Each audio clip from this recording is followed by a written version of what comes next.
All right, so you're ready to deep dive into regenerative tourism. Yay. You're interested in travel that goes beyond just like do no harm, right? Absolutely. You want your adventures to actually leave a positive impact. Yes, definitely. That's awesome because it means you're already thinking beyond typical sustainable tourism. Yeah. What is that distinction really? Well, sustainable tourism often focuses on just minimizing the negative impacts of travel, you know, but regenerative tourism kind of takes that a step further. Okay. Think of it like tending a garden. Okay. Sustainability is like not trampling the flowers, but regeneration is about actively nourishing the soil, planting new seeds, and helping that whole ecosystem flourish. I really like that analogy. That makes it so clear. Yeah. And you sent over this article from the Sustainability and Resilience Institute of New Zealand called 5 Aspects of Regenerative Tourism for this deep dive. Mm-hmm. It seems like they're really trying to define this whole movement. Yeah, they are. And one of the key takeaways from the article is this quote by Asif Hussain. He describes regenerative tourism as fostering ongoing rejuvenation and innovation in tourism systems, focusing on restoring and enriching social-ecological systems. Wow. Okay, so I'm hearing rejuvenation and restoration. Yes. It definitely sounds like more than just reducing a negative impact. Yeah. But what does that look like in practice? Well, what are the concrete actions that move us from sustainable to regenerative? I think it starts with recognizing that tourism is kind of a human construct, unlike something like farming. Go ahead. Farming works within natural systems, but tourism is built by people for people. Okay, so we need to think about regenerating the human systems involved in tourism. Exactly. That makes sense. But how do we actually do that? I think it's by putting the well-being of the host communities at the center of our travel experiences. Right. It's not enough to simply preserve the environment. Right. We need to make sure that tourism is actually enriching the lives of the people who call these destinations home.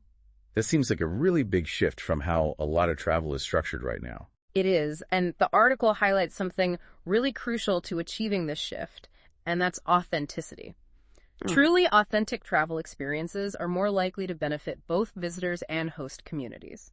Okay, authenticity is a word that gets thrown around a lot in the travel space. Yeah. But what does it actually mean in the context of travel? Right. How can we tell if an experience is truly authentic? So imagine, for example, you want to learn about Thai cuisine.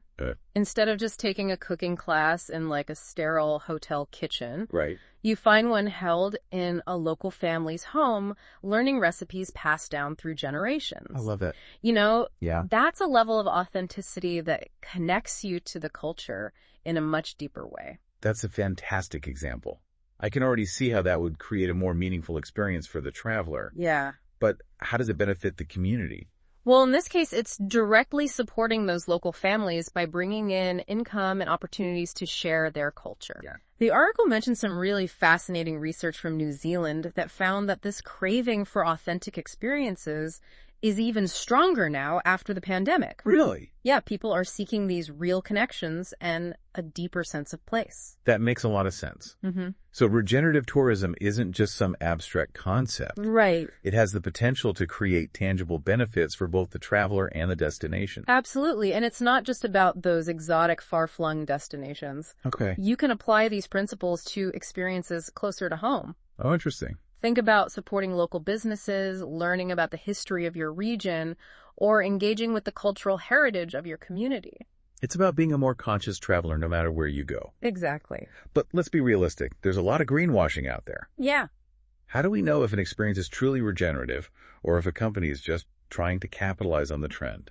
Yeah, that's where things get tricky. And the article dives into this by emphasizing the need for transparency. Okay. It can't just be about good intentions. Right. We need clear indicators and metrics to measure the impact of tourism initiatives. Okay. How is the local community benefiting? What steps are being taken to protect and enhance the environment? Are the cultural exchanges respectful and mutually beneficial? Wow. These are all critical questions to ask. Yeah, for sure. You know? Like, are they actually doing what they're saying? Exactly. And that brings us to another point the article makes. Okay. This need for a shift in mindset. Okay. They talk about a positive psychology movement emerging within the travel industry. Okay, I'm intrigued. What exactly does that mean? Well, it's about moving beyond just counting visitor numbers and economic returns. Okay. It's about recognizing that travel can have a really profound impact on well-being. Yeah. For both the traveler and the host community. I'm all for promoting well-being. Yeah. But how does that actually translate into a regenerative tourism experience? Okay, so let's go back to that hypothetical trip to Thailand. Okay. Instead of just offering a cooking class, they could incorporate elements of mindfulness, connecting visitors with the natural environment and creating opportunities for that genuine cultural exchange. Yeah. And there's a growing body of research showing that these kinds of experiences can have a lasting positive impact on people's mental and emotional well-being. So it's not just about preserving the environment or supporting local economies. Right. It's about creating experiences that nourish the soul. Exactly. And that sense of nourishment, that feeling of being connected to something larger than yourself, is what makes regenerative tourism so transformative. It goes beyond simply having a good time. Yeah. It's about fostering a sense of wonder, respect, and reciprocity. I'm starting to see how all these pieces fit together. Yeah. But how do we move beyond these individual experiences and make regenerative tourism more widespread? Right. How do we ensure that these practices are truly making a difference on a larger scale? I think that's where the idea of systems thinking comes in. We need to move beyond those isolated initiatives and start thinking about how tourism interacts with the broader social and ecological systems of a destination. Okay, I'm following you, but can you give me a concrete example of what that might look like? Sure. So imagine a coastal community that relies heavily on fishing. Okay. Overfishing has depleted the fish stocks, and tourism has become their main source of income. Right. A regenerative approach would look at how to restore that marine ecosystem while also creating sustainable tourism opportunities that benefit the local community. So it might involve things like establishing marine protected areas, developing eco-tours that focus on responsible fishing practices, and creating educational programs to raise awareness about ocean conservation. Exactly. And it would also involve working closely with that local community to make sure that their needs and perspectives are taken into account. Right. It's about creating a system where the well-being of the environment and the community are interconnected and mutually reinforcing. That's a powerful example. Yeah. It highlights the importance of collaboration and long-term thinking. But I imagine it's not always easy to get everyone on board with these ideas. You're right. There are always challenges. And one of the biggest hurdles we face is shifting the focus away from purely economic metrics. You mean moving beyond just looking at things like tourist arrivals and revenue? Precisely. We need to start measuring the true value of regenerative tourism, which includes things like environmental health, social well-being, and cultural preservation. Sounds like we need new tools and frameworks to accurately assess the impact of these initiatives. Absolutely. And there's a lot of exciting work happening in this area. Oh, good. Researchers are developing these new metrics and methodologies that can help us measure the social, ecological, and economic benefits of regenerative tourism. That's encouraging to hear. It sounds like there's a lot of momentum building behind this movement. There is. But how do we ensure that this momentum translates into real change on the ground? Well, I think it starts with awareness. Okay. The more people understand the principles and potential of regenerative tourism, the more demand there will be for these types of experiences. So it's about educating both travelers and tourism operators. Exactly. And it's also about supporting organizations and businesses that are already leading the way in regenerative practices. That makes a lot of sense. But how do we as individuals make a difference? What can we do to support this movement in our own travels? There are so many things you can do. You can start by asking yourself some key questions before you book a trip. Like what? Give me some examples. Okay, for instance, is this tour operator locally owned? Are they committed to environmental sustainability? Do they offer opportunities to engage with the local culture in a respectful and meaningful way? Those are great questions. Yeah. It's about being a more informed and conscious consumer.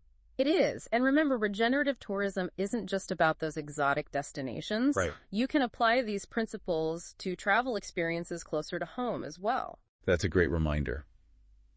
It's about changing our mindset and approaching all travel with a sense of intentionality and responsibility. So much of what we've talked about today has really been about changing our perspectives on travel. Yeah. Thinking about the impact we have, being mindful of the communities we visit. Right. It just seems like a lot to juggle sometimes. Yeah. Especially when you're just trying to plan a relaxing vacation. Yeah, it's true. There's a learning curve. Yeah. But I think that's also what makes regenerative tourism so exciting. Okay. It's an invitation to be more curious, more engaged with the places we visit, We keep circling back to Asif Hussein's definition, and I think that's for good reason. Yeah. He talks about regenerative tourism surpassing mere impact reduction Right. and creating authentic experiences. Yes. Those feel like the core ideas here. They are. Mm-hmm. And he also emphasizes that regenerative tourism fosters ongoing rejuvenation and innovation in tourism systems. It's not just about preserving the past. It's about finding those creative solutions that ensure the long-term well-being of both people and the planet. That reminds me of something we discussed earlier, this need for new ways to measure the success of these initiatives. Mm-hmm. How do we know if regenerative tourism is truly making a difference? Yeah, that's a crucial question.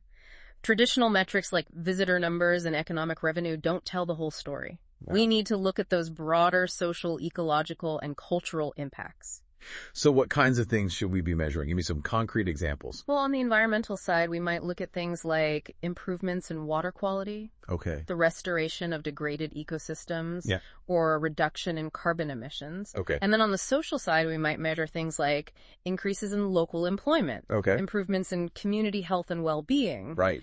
or the revitalization of cultural traditions. So it sounds like we need a whole new set of tools and frameworks to capture these multifaceted impacts. We do, and thankfully there's a growing field of research dedicated to developing these tools. Okay, good. Organizations like the Global Sustainable Tourism Council are working to establish those standards and certifications for regenerative tourism practices, Okay. which will make it easier for travelers to identify businesses and destinations that are genuinely committed to sustainability.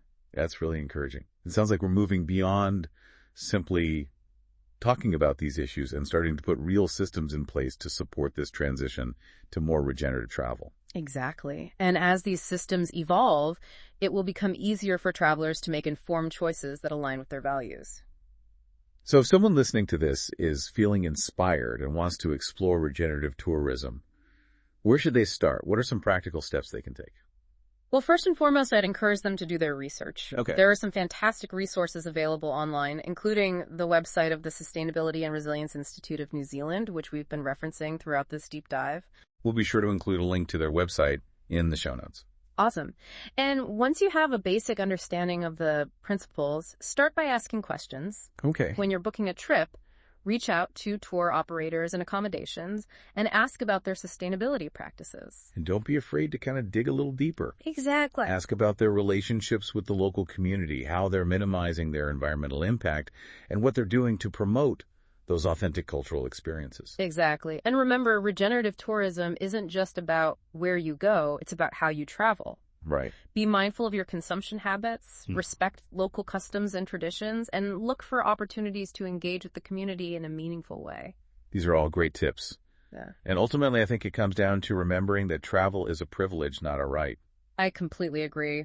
It's about approaching travel with a sense of humility, gratitude, and a willingness to learn and grow. Well, this deep dive has left me feeling incredibly inspired. It's given me a whole new perspective on travel and the potential it has to create positive change in the world. Me too. It's exciting to see this movement gaining momentum, and I'm confident that regenerative tourism will play a vital role in shaping a more sustainable and equitable future for travel. I hope so. And to our listener, we'd love to hear your thoughts.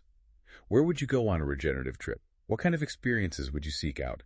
Share your ideas in the comments. And until next time, happy travels.